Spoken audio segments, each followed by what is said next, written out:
You're the prince? The prince of Umwaram? Why are you here, Adaora? Oh no! You lied to me! I thought you were a hunter! Adaora! That was when she saw him. The hunter that was not a hunter. The man who carried her from the trap, paid for her mother's treatment, and spoke to her with hidden tenderness was Prince Ochie, the future king of Umwarum, and the man chosen to marry Princess Afoma. Betrayal, shame and heartbreak crashed into Adaora all at once. She felt foolish for trusting him, foolish for missing the signs, foolish for allowing her heart to drift towards a man who had been wearing a crown beneath plain clothes all along. Ochie saw her and froze. For one brief moment, all the confidence he usually carried seemed to leave him. The Prince of Umwarum, a man raised to stand tall before chiefs, warriors and elders, suddenly looked like someone caught with his heart in his hands. He tried to explain himself. He tried to make her understand that he had not truly lied to her. He had only allowed her to believe what she wanted to believe. I didn't mean to lie to you. Please forgive me. Forgive you? You hid your true identity from me and you are asking for forgiveness. Don't ever speak to me again, Ochie. Or should I call you Prince now? He had not introduced himself as a hunter, but neither had he corrected her when she assumed he was one. He had hidden behind her misunderstanding because it was easier, safer, and perhaps because he wanted to enjoy the rare freedom of being seen as an ordinary man. But pain does not pause to examine the small details of honesty. To Adaora, silence had wounded her just as deeply as a lie would have. The man she had trusted, the man who carried her from the bush, treated her wound, and slowly entered the quiet places of her heart, had been standing before her with a hidden identity all along. He was the Prince of Umwarum. That truth changed everything. It placed a wall between them that had not been there before.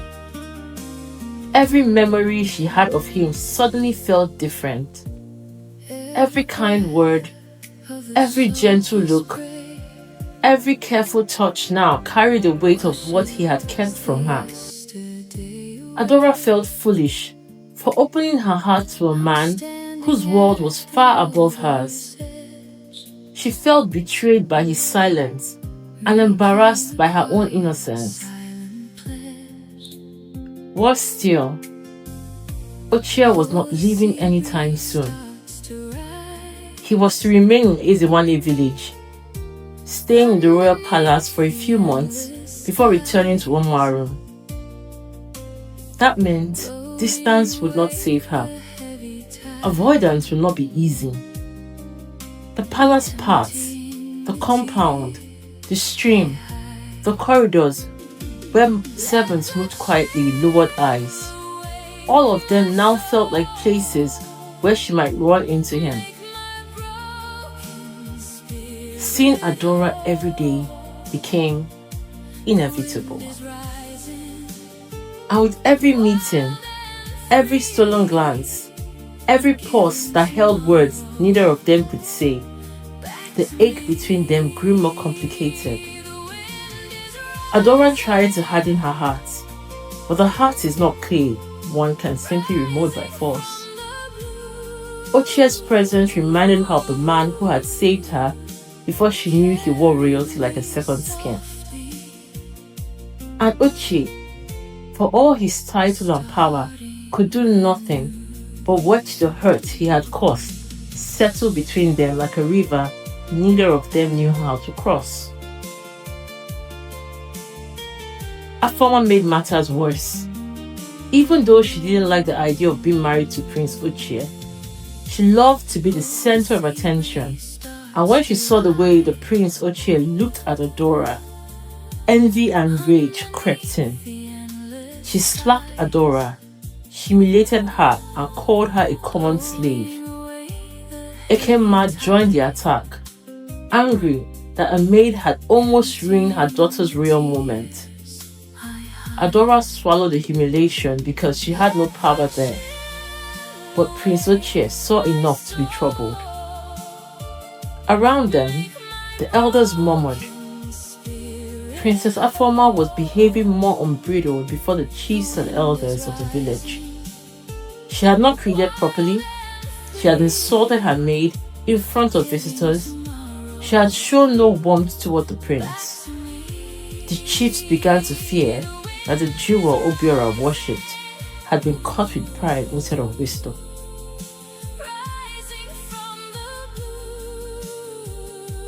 Please don't treat me this way, Adaora. Don't shut me out. Stay away from me. Prince Ochie should have focused on his duty, but Adaora had become a flame in the corner of his mind. He sought her out in hidden places, behind the palace, along quiet paths, near the bushes where no royal eyes were meant to linger. Adaora fought him with distance, sarcasm, and reminders of reality. He was a prince. She was a maid. He was promised to Afoma. She was the daughter of a poor widow. But Ochie was not moved by rank. He had first known Adaora outside the palace, where pain, kindness, and gratitude had made them honest. He loved her before her social position could warn him away. The more she tried to push him back into duty, the more helpless he became before his own heart. Chimaroke saw the danger clearly. She warned Adaora that palace walls had ears, and that Afoma was not the kind of princess to forgive what she considered an insult. One wrong meeting could place Adora's head at the village gate.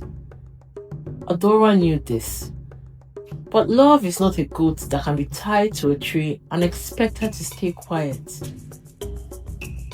Meanwhile, Obiora grew frustrated with Afoma. The custom required a betrothed maiden to spend 1 full month among her husband's people, learning their ways before marriage.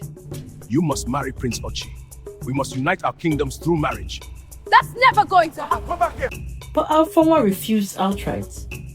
She had no desire to marry Prince Ochie or any man. She considered herself too beautiful and too important to be handed over like a basket of kola nuts. Her father raged. Ekemma pleaded. The chiefs whispered that Adaeze was building an alliance on a foundation of sand. Ekemma's fear sharpened. Afoma's refusal threatened everything. If the marriage failed, Obiora's disappointment could turn toward Ekemma. The chiefs might remember Oluedo. The prophecy might be reopened. The palace could begin to ask why the only daughter of the king behaved like a storm that had never been taught where to rain. Adaora returned home on one of her free days and found Oluedo recovered but uneasy. When she told her mother where she worked and revealed that Ochie was the prince chosen for Afoma, Oluedo's reaction was not ordinary concern. Fear rushed over her face. She asked questions too quickly. She grew quiet in a way that made Adaora suspicious.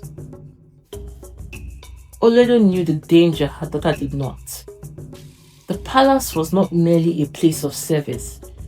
It was the place where Adaora had been condemned before she could speak. It was the home of the father who had rejected her. It was the hunting ground of Ekemma, a woman who had already stolen one life from them. She tried to stop her daughter from returning to the royal palace of the Adaeze village, but Adaora would hear none of it. Oluedo begged her daughter repeatedly to remain at home and promised to find her a good husband among the Umaru men, but Adaora refused.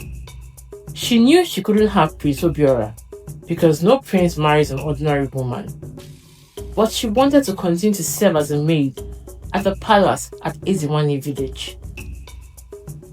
few days later, Adaora returned to Ezewani village. She said she liked the work. She said it made her useful. And beneath all her sensible reasons lay one truth she could not fully bury. Ochie was there. The first crack in Ekemma's confidence came from something small, almost easy to miss. Adaora returned late to the palace after visiting her mother, and Ekemma punished her by denying future days off. As Adaora turned to leave, her wrapper shifted enough to reveal a leaf-shaped birthmark on her ankle. Ekemma froze. The mark was not just familiar. It was dangerous. King Obiora bore a similar mark, one known in the royal line. Adaora had no idea why the Queen Mother stared so hard, but Ekemma understood that the past had walked back into the palace wearing a maid's cloth.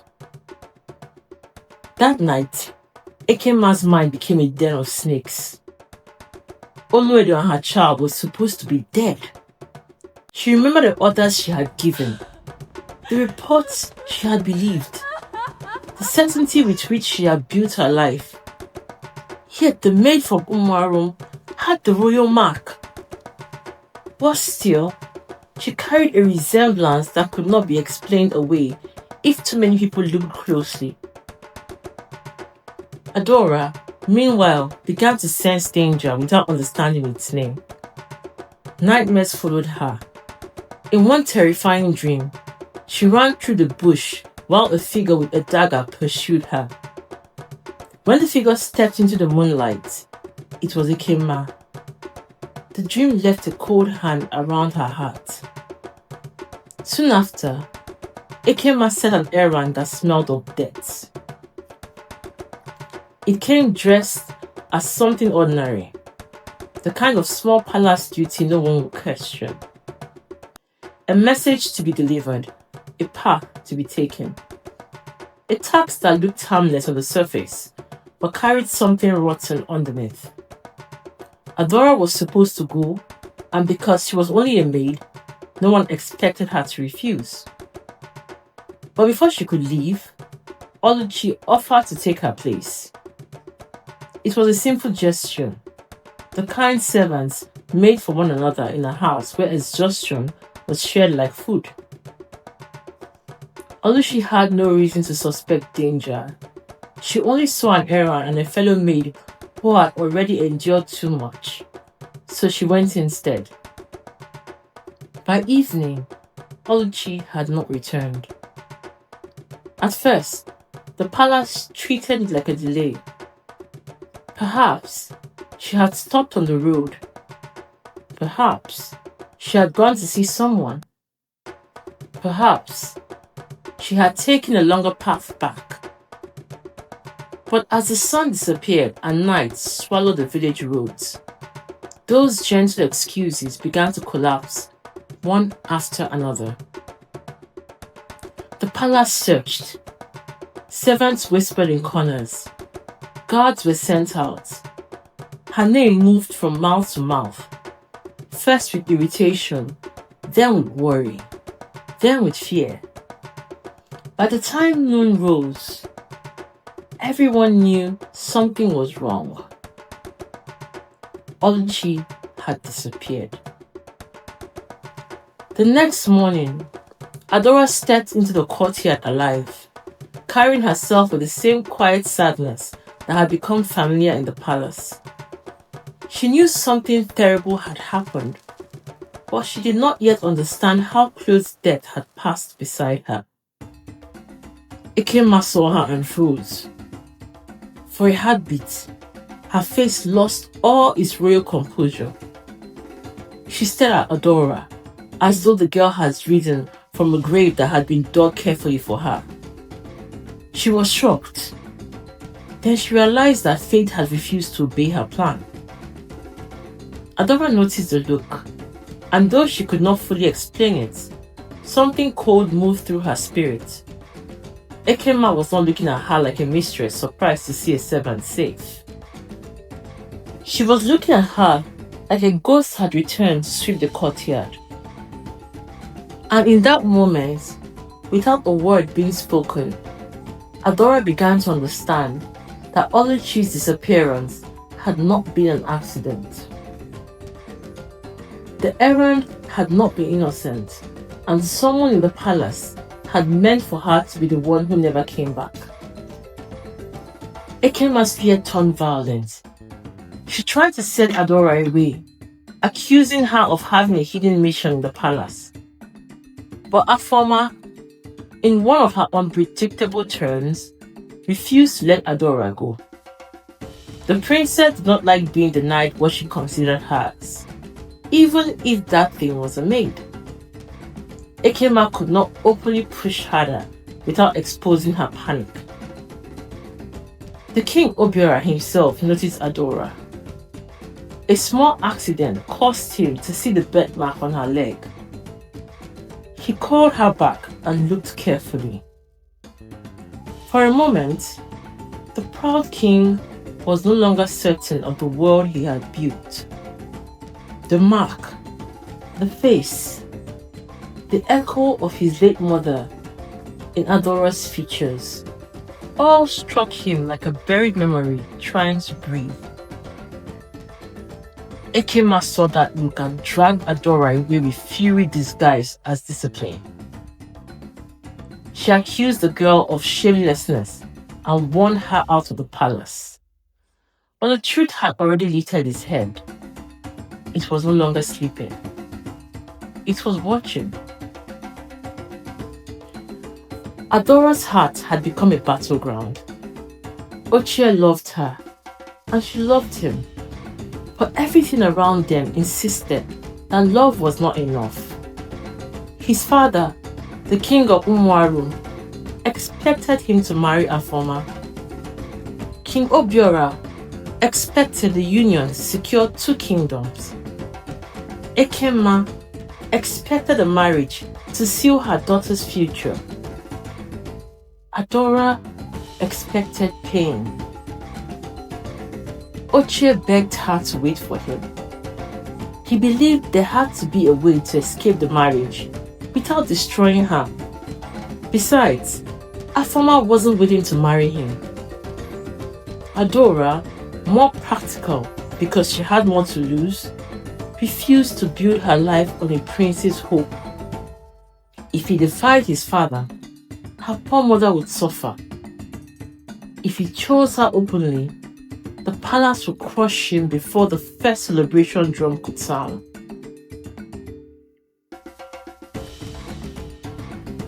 So, she cut the tie before it could strangle them both. She told him their union was impossible and asked him to go. Ochie left with his heart still in his hands. Adaora wept only after he was gone.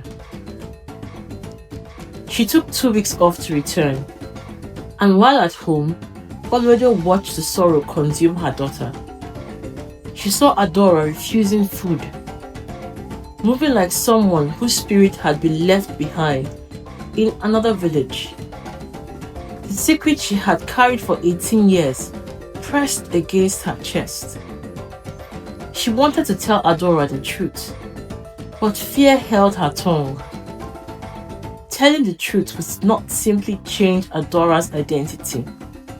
It would drag her back into the palace fire. Meanwhile, Ekemma made her most desperate move. Afoma still did not truly want the marriage, and time was slipping away. Ekemma went deep into the bush to consult a powerful Dibia named Akata. I must bend my daughter's will, and nobody can stop me! She wanted a charm that could bend Afoma's will and make her accept Prince Ochie. The Dibia gave her a dark concoction and instructed her to place it in Afoma's food. Ekemma hesitated only long enough to prove she knew it was wrong. Then she returned to the palace and mixed the charm into her daughter's food with trembling hands. Afoma ate. The change came quickly. The same princess who had rejected marriage with scorn suddenly became excited. She began selecting beads, ordering fragrances, and speaking of Prince Ochie with eager anticipation. I'm going to marry the prince. I'm so excited. King Obiora rejoiced, believing his stubborn daughter had finally come to honor his wishes. Ekemma celebrated too, but her happiness had a crack running through it. She had forced what was never meant to be forced. Far away, forces older than the palace stared. The river lay still, but the spirits beneath it had heard. Ekemma had not merely deceived her king or stolen a crown. She had violated a bargain made with powers that do not forget debts.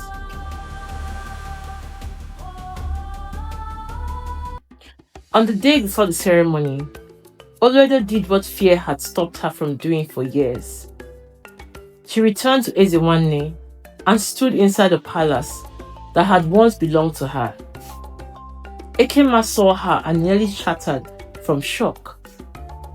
The woman she believed dead was alive, and the daughter she had tried to erase had been serving under her own roof. Olodo did not come to fight for the throne. She came as a mother. She begged Ekemma to stop the marriage between Afoma and Prince Ochie, because Ochie loved Adaora, and Adaora loved him. She reminded Ekemma that Adaora had already lost her birthright, her father and her place. Let the girl keep this one happiness. Ekemma laughed at her. She mocked Adaora as a slave, dismissed the Birthmark as meaningless, and refused to surrender anything. Olodo warned her that the truth could still come out. Ekemma, drunk on years of borrowed power, believed threats could be buried the way she had buried the past. But when Olodo returned home, she found Adaora silent with grief. The marriage ceremony was at hand. Prince Ochie would belong to another woman by sunset. Adaora's sorrow had moved beyond tears into a frightening stillness. Olodo could no longer watch her daughter mourn in ignorance. The secret had protected Adaora for years, but now it was also destroying her. With trembling hands and a heart turned open by guilt, Olodo confessed to her daughter. King Obiora of Ezewanne was Adaora's father. Olodo had once been his queen. Ekemma had been her maid. The palace, the throne, the honor, the father, even the name of the princess, all of it had once belonged to them before betrayal and fear drove them into exile. Adaora was not a poor widow's daughter reaching too high. She was a true princess of Ezewanne. Adaora could barely breathe. The story struck every part of her at once. The birthmark, her mother's strange fear, the way the palace had felt familiar, the way Obiora had stared at her, the way Ekemma had panicked. Her life rearranged itself in one terrible flash. Olodo tried to hold her, but Adaora broke away and ran. She ran towards Ezewanne, towards the palace, towards the man she loved, towards the father who had rejected her before she could speak. She did not know whether she was running to stop a wedding, claim a birthright, or simply confirm that the world had not been lying to her since birth. Behind her, Olodo followed, breathless and afraid. The truth had finally been released. Now nobody could command where it would land. Today is the day we've all been waiting for. The marriage between my daughter and Prince Ochie.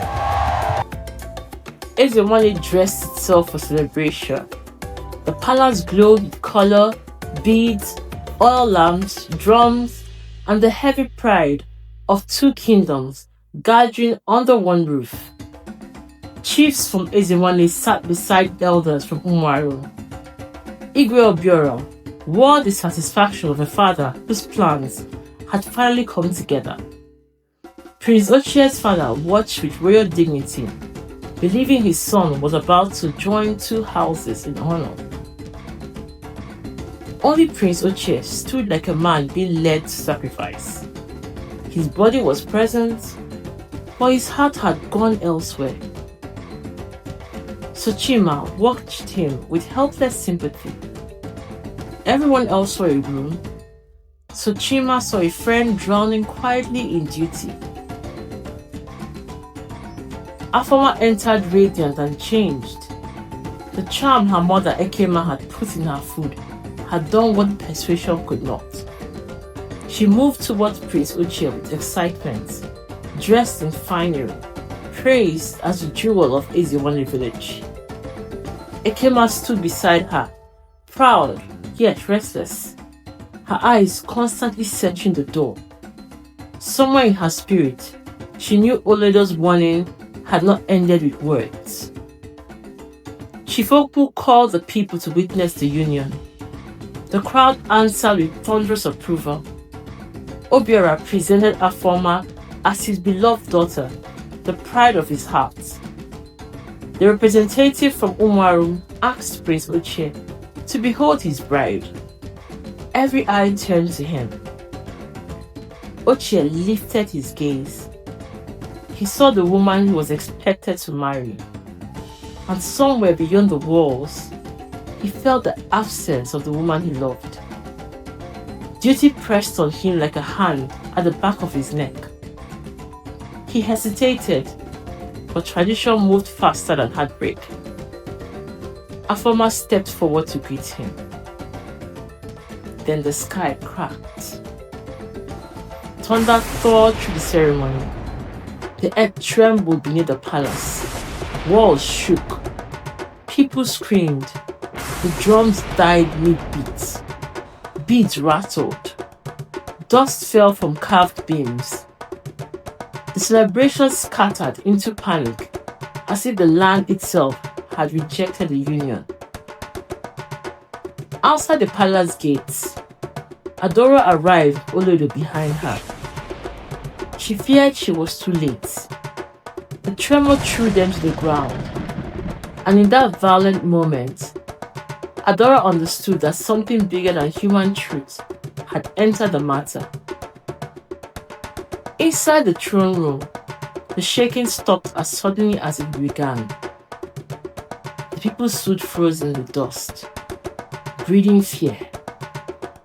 Then, a figure appeared at the entrance, dressed in white, skin marked with sacred chalk, carrying a white cloak like a messenger between worlds. Ezewale had come from the waters. No chief spoke, no king commanded, no guard moved. The room belonged to the spirit now. Her gaze found Ekemma, and the queen, who had terrified others for years, collapsed before her like a child before punishment. The voice of Ezewale filled the throne room like thunder trapped in a clay pot. She called Ekemma by name, again and again, each call stripping away another layer of the queen's borrowed dignity. Ekemma fell on her knees and begged before the entire gathering. But the spirit had not come to bargain. She had come to collect a debt. Before kings, chiefs, villagers, and strangers from Umuaru, the hidden truth finally split open. The palace courtyard was heavy with silence. No one moved freely anymore. Even the wind seemed to hold itself back, as if afraid to disturb what was about to be revealed. Ekemma stood before them all, her face pale, her pride stripped down to something small and frightened. The Igwe stared at her, as though he was seeing a stranger wearing his wife's face. For many years, Ekemma had carried her secret like a crown hidden under cloth. She had smiled before the people, sat beside the king, received greetings as queen, and allowed everyone to believe that Afoma was the daughter of the palace. But Afoma was not born the way they thought. Many years before, when desperation had eaten through Ekemma's heart, she had gone to the waters alone. She had wanted a child, but not only because her heart longed to mother one. She had wanted the Igwe's child because the child would secure her place in the palace. A child would give her power no rival could take easily away. But no child grew in her womb. No matter how she prayed, no matter what herbs she drank, no matter what sacrifices were offered, her body remained empty. So she went to Adaeze Miri. The memory returned to her now with cruel clarity. The still water, the cold air, the strange voice that rose from nowhere and everywhere at once. You asked for a child, the spirit had said. Ekemma had bowed until her forehead almost touched the wet earth. Give me one. Let me not be mocked in the palace. You do not ask only for love, Adaeze Miri had told her. You asked for position. You asked for protection. You asked for a throne that will not shake beneath your feet. Ekemma had wept then. Even so, give me a child. I will love her. I will raise her. I will call her mine. And because spirits do not always deny what destroys a person, Adaeze Miri gave her what she desired. A daughter from the waters. A child who would live among humans as Afoma. But the gift came with a condition. She will be placed in your arms, the spirit had warned. But her spirit will never belong to you. Ekemma had lifted her head, confused and afraid. He may feed her, he may clothe her, he may call her daughter before men. But you must never alter her will. The world has settled over the water like a curse, waiting for obedience. Waiting for obedience. Her heart must remain her own, Adaeze Miri had continued. Her choices must remain her own. Her spirit is not clay for your hands. You must not bend it. You must not poison it. You must not command it against its nature. At the time, Ekemma had agreed to everything. A desperate woman will promise the sky if it means living with what she came for. I will not touch her will, she had sworn. Only give her to me. So Afoma came, a child with beauty too sharp to be ordinary, with pride that seemed older than her years, with a spirit that never fully bowed to anyone. The palace rejoiced. The Igwe believed he had been blessed. The kingdom celebrated the birth of a princess. Only Ekemma knew the waters had given her a daughter on borrowed terms. But as Afoma grew, Ekemma began to forget the warning. Or perhaps she remembered it and chose to defy it. She wanted a daughter who would secure her plans, a daughter who would marry where she was told, a daughter whose beauty, pride, and royal position would serve her mother's ambition. So, when Afoma's will became too strong, Ekemma tried to shape it. When Afoma resisted, Ekemma tried to bend it.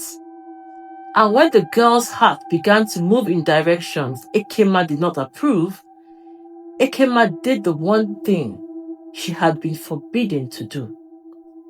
She interfered with a spirit that was never hers to control.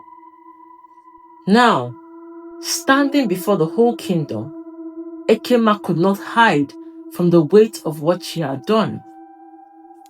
The truth had risen from the waters and followed her into the palace, and every eye in that courtyard now understood that Afoma was not merely a stubborn princess. She was a child of the waters. The people gasped. Obiora stared at Ekemma as if seeing her for the first time. The daughter he had adored, the child he believed fulfilled the oracle, had not come from his blood. The true daughter he rejected had been cast out, while the child he raised had been borrowed from the water. Ezewan's anger deepened.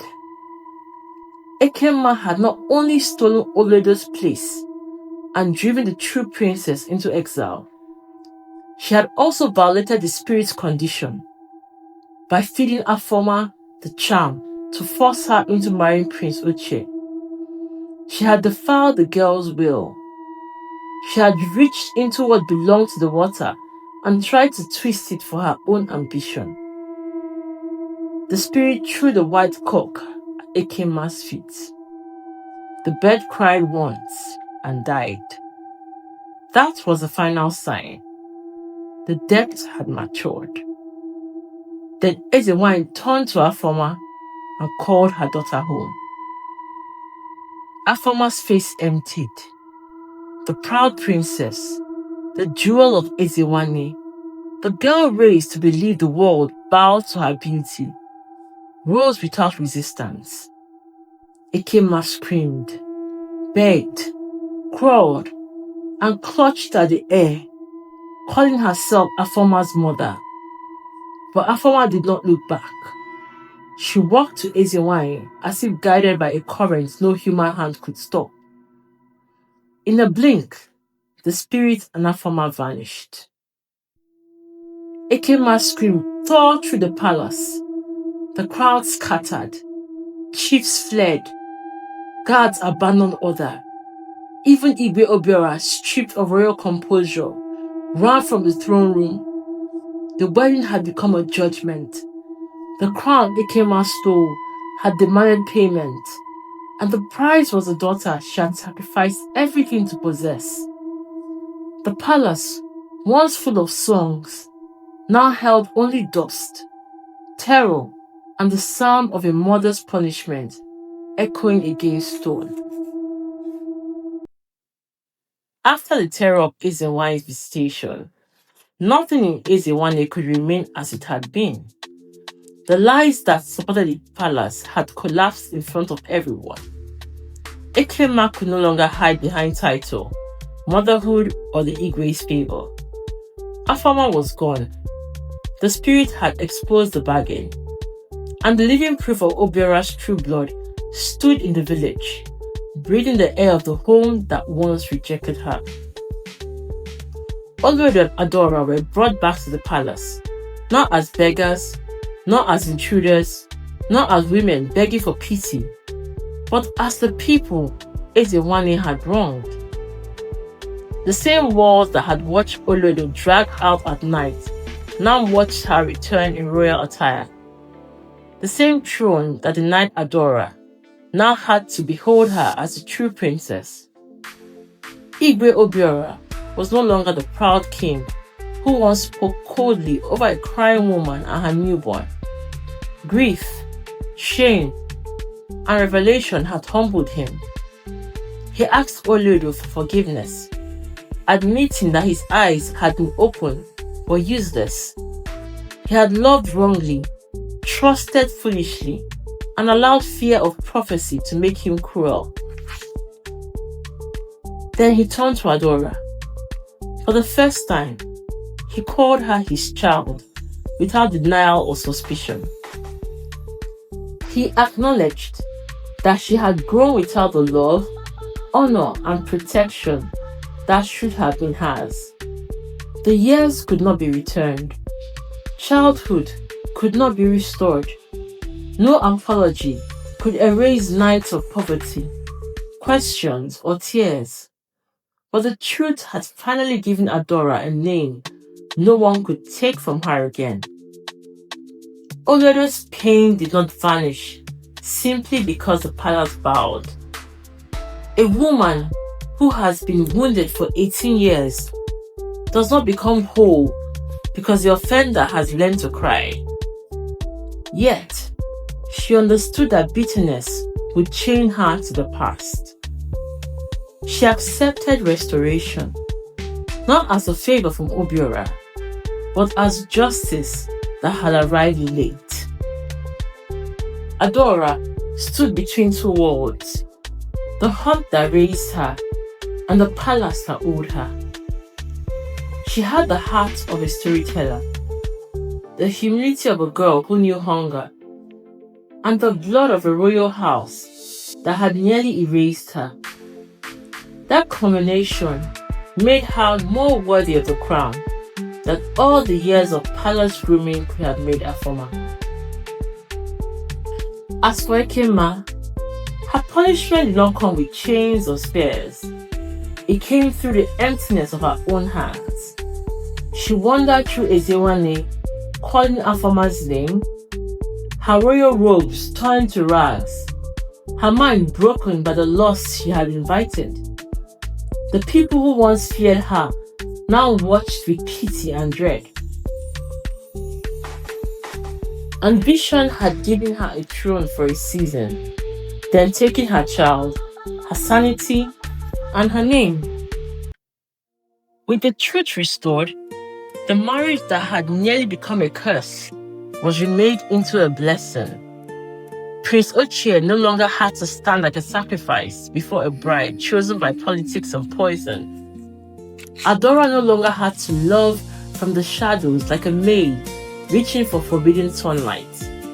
Their love, once dangerous because of rank, became the very bridge the kingdoms had wanted all along. Ezewane and Umuarum gathered again, but this time the air was different. The drums did not sound like pressure. The elders did not sit under the weight of a lie. Igwe Obiora and Prince Ochie's father sat as witnesses to a union no longer built on deception. Olodo sat beside the Igwe, restored to the place Ekemma had stolen. Her eyes bright with the ache of survival and the sweetness of vindication. Adaora and Prince Ochie knelt before their people, hands joined. She wore royal beads, not as costume, but as inheritance. He looked at her, not with helpless longing, but with the certainty of a man who had survived the storm and found his way back to the one person his heart had chosen before destiny revealed her name. Obiora raised his staff and blessed their union. The people answered with one voice. This was more than a marriage. It was a correction of a wound that had bled through two kingdoms. It was the return of a daughter, the cleansing of a palace, and the proof that what is stolen by lies can still be recovered by truth. Later, under the silver light of the moon, Adaora stood in the royal garden, still trying to understand how quickly life had changed. Not long ago, she had been a poor maiden telling stories to children beneath a tree. Now, She was the true princess of Ezewanne, betrothed to the prince she had loved when she believed he was only a hunter. Prince Ochie found her there, away from the crowd. The celebration still fumed in the distance, but between them, there was a quieter joy. Adaora wondered if it was all a dream, if she would wake in her mother's hut with the ache of wanting what could never be. Ochie answered with the devotion he had carried through every obstacle. If it was a dream, he never wanted to wake.